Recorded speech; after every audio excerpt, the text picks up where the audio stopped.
안녕하세요, 여러분. 사열 라디오입니다. 방금 들으신 이 절규에 가까운 행동. 이것이 바로 오늘 사연의 핵심입니다. 1988년 부산에서 실종된 10살 소년이 15년 후 서울 지하철에서 발견된 충격적인 실화. 학용품을 사러 나간다던 아들이 그날 이후 흔적도 없이 사라졌습니다. 그런데 15년 후 어머니는 지하철 객차에서 믿을 수 없는 광경을 목격하게 됩니다. 한쪽 팔이 없는 채로 껌을 파는 젊은 남자, 그 얼굴이 바로 실종된 자신의 아들이었습니다. 엄마를 알아보지 못하는 아들, 조직적으로 관리되는 거리의 아이들, 15년간 포기하지 않은 모성애의 기적. 오늘 이 이야기를 끝까지 들으시면 가슴이 먹먹해지실 거예요. 하지만 동시에 희망을 잃지 않는 것이 얼마나 소중한지도 깨닫게 되실 겁니다. 지금 바로 시작합니다. 안녕하세요. 저는 부산 남구에서 작은 분식집을 운영하고 있는 47세 이순희입니다. 제가 오늘 여러분께 들려드릴 이야기는 정말 믿기 어려운 일인데요. 제 아들에게 일어난 일입니다. 1988년 5월 20일 토요일이었어요. 당시 저는 35세, 남편 영철이와 함께 부산 남구 대연동에서 작은 분식집을 운영하고 있었죠. 10살 아들 이현우는 초등학교 4학년이었어요. 현우는 정말 착한 아이였어요. 키는 좀 작았지만 얼굴이 동그랗고 예뻐서 동네 어른들이 다 귀여워했죠. 성격도 밝고 활발해서 친구들과 잘 어울렸어요. 그날 오후 2시쯤이었나 봐요. 현우가 가방을 메고 제게 말했어요. 엄마, 나 문방구 가서 공책이랑 연필 사올게요. 그래, 조심해서 다녀와. 5시까지는 들어와야 해. 네, 금방 올게요. 그 밝은 목소리가 아들의 마지막 말이 될 줄은 꿈에도 몰랐어요. 현우가 간 곳은 집에서 5분 거리에 있는 새싹 문방구였어요. 80년대 후반이었으니까 문방구는 아이들에게 천국 같은 곳이었죠. 예쁜 문구류며 만화책, 장난감까지 모든 게 다 있었거든요. 문방구 사장 할머니 말로는 현우가 2시 30분쯤 와서 공책 2권하고 연필을 샀대요. 평소처럼 인사도 잘하고 갔다고 하더라고요. 그런데 5시가 지나도 현우가 안 들어왔어요. 6시, 7시. 시간이 갈수록 가슴이 답답해졌어요. 현우는 약속을 잘 지키는 아이였거든요. 늦어도 미리 전화를 하곤 했는데 그날은 아무 연락이 없었어요. 저는 동네를 돌아다니기 시작했어요. 현우가 자주 가는 친구네 집, 놀이터, PC방까지 다 찾아봤지만 없었어요. 현우 본 사람 없어요?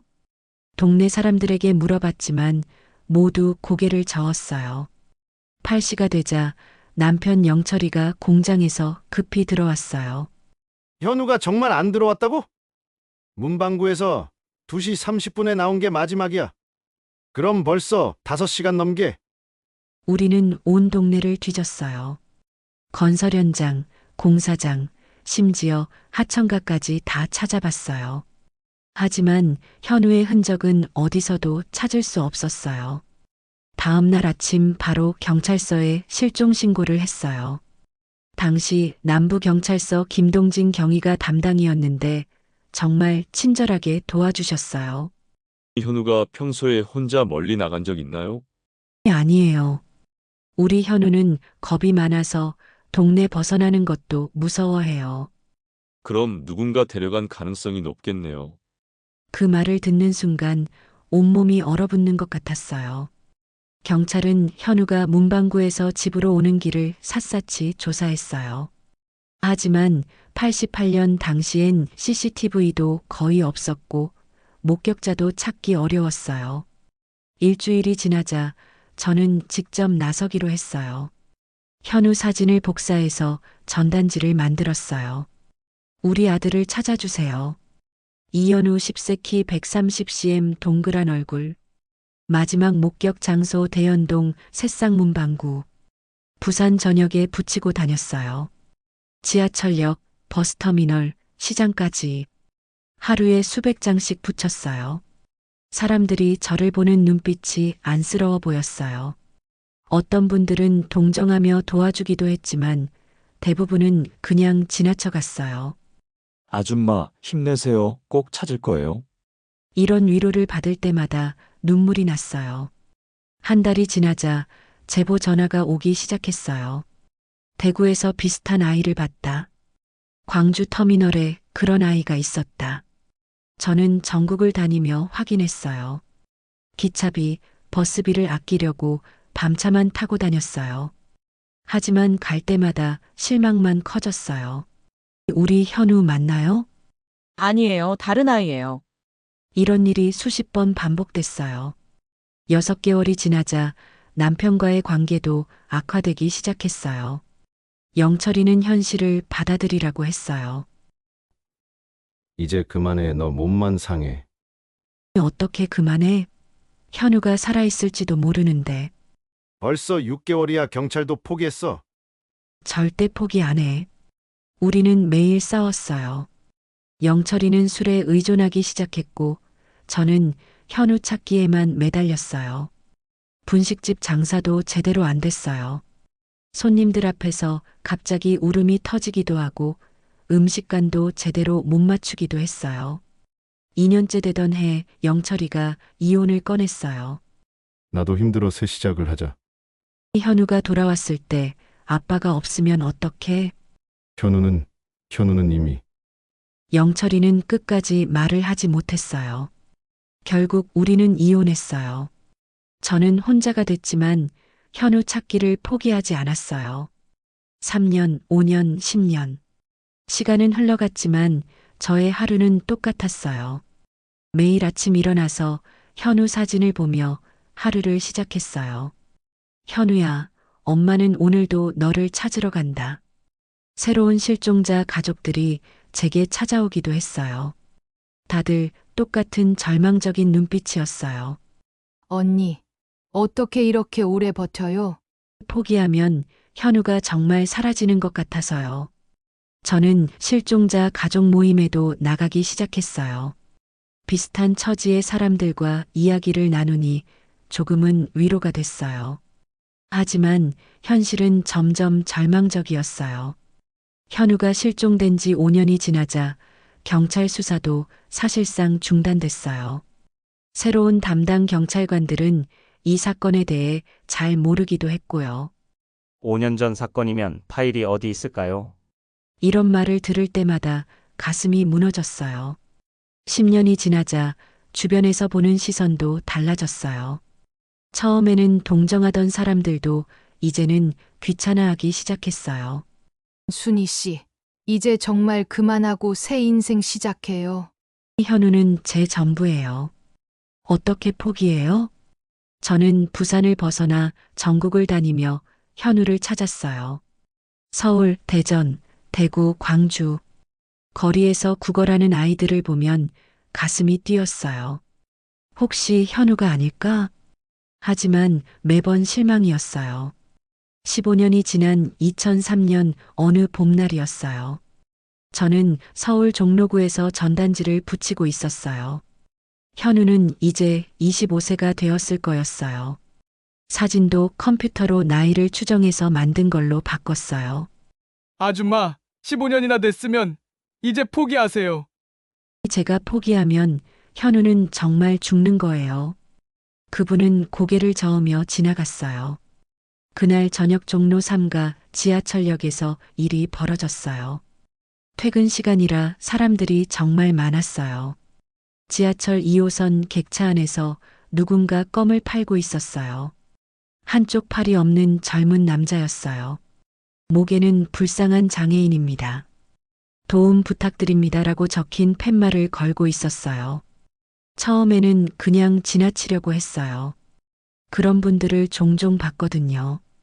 그런데 그 순간 뭔가 이상한 느낌이 들었어요. 그 남자의 옆모습이 묘하게 익숙했거든요. 저는 좀 더 가까이 다가갔어요. 심장이 빨리 뛰기 시작했어요. 그 남자가 고개를 돌리는 순간 저는 온몸이 얼어붙었어요. 15년이 지나 성인이 된 얼굴이었지만 그 눈만큼은 분명히 기억하고 있는 그 아이였어요. 현우야. 제 입에서 작은 소리가 새어나왔어요. 그 순간 젊은 남자가 깜짝 놀라며 저를 바라봤어요. 현우야, 엄마야. 엄마 알아보지? 저는 참았던 눈물이 쏟아져 내렸어요. 15년간 꿈꿔왔던 순간이었어요. 하지만 현우의 반응은 예상과 달랐어요. 현우는 저를 빤히 보더니 고개를 저었어요. 모르는 분이에요.